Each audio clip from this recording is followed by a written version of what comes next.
The Sharpe ratio is the single most cited performance metric in finance. It's on every fund fact sheet, every backtest report, every quant resume. And it has a fundamental flaw that can make a catastrophically risky strategy look like a safe, consistent winner. Today I'll show you exactly what that flaw is, and the fix that professionals use instead. Welcome to Quantify. Both the Sharpe and Sortino ratios measure risk-adjusted return. How much return are you generating per unit of risk taken? But they disagree on what counts as risk. That disagreement matters enormously when your return distribution is asymmetric, which in DeFi and systematic trading, it almost always is. The Sharpe ratio, your average excess return above the risk-free rate, divided by the standard deviation of all your returns. The numerator, shown in teal, is your excess return above the risk-free rate. The denominator, shown in red, is the standard deviation of all returns, up and down. A month where you made 8%? That goes in. A month where you lost 4%? That also goes in. The Sharpe treats both identically as volatility to be penalized. Here is the flaw made concrete.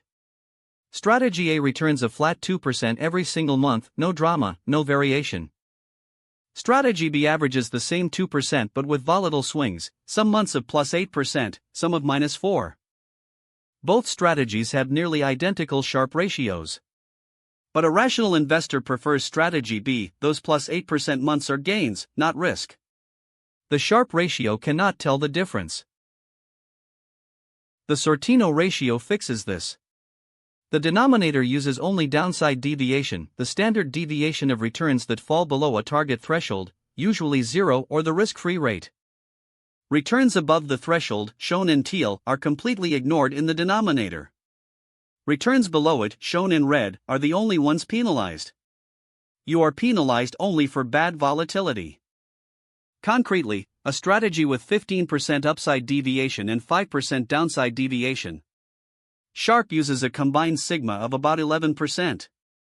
Sortino uses only 5%. Same strategy, radically different scores, and the Sortino tells the more honest story. Use the Sharpe ratio when return distributions are approximately symmetric in normal, classical equity long-only, diversified factor portfolios where upside and downside volatility are roughly equal. Use the Sortino when strategies have skewed distributions, options writing, trend following, yield farming, any strategy where you care about the asymmetry between wins and losses. And use the Calmar ratio when you care specifically about maximum drawdown, the preferred metric for CTA traders who manage to explicit drawdown thresholds. Now the most important warning. Some strategies manufacture high Sharpe ratios by selling tail risk, consistently collecting small premiums from selling naked puts or short volatility strategies. This produces a smooth return series right up until a volatility spike wipes them out. Watch this equity curve, beautiful, steady growth, Sharpe of 2.1. Then a sudden cliff. The Sharpe looked great the whole time. This is the Sharpe ratio trap. Always pair Sharpe with tail metrics, maximum drawdown, CVaR at 95%, skewness, and kurtosis. For DeFi-specifically, liquidity provision strategies have asymmetric profiles. Gradual impermanent loss accumulation punctuated by fee income creates a right-skewed return distribution. Use Sortino here. Funding rate arbitrage has near normally distributed daily returns with rare positive funding spike events. Sharpe works there, but always pair it with CVaR to catch the spike risk. Never evaluate a strategy with a single metric. If the Sortino is significantly higher than the Sharpe, the strategy has positive skew, a fat right tail. That's usually good news. If they are roughly equal, the distribution is near symmetric and the metrics agree. If the Sortino is lower than the Sharpe, the strategy has negative skew, hidden tail risk lurking below the surface. That is your red flag. Minimum reporting standard, Sharpe, Sortino, max drawdown, and skewness.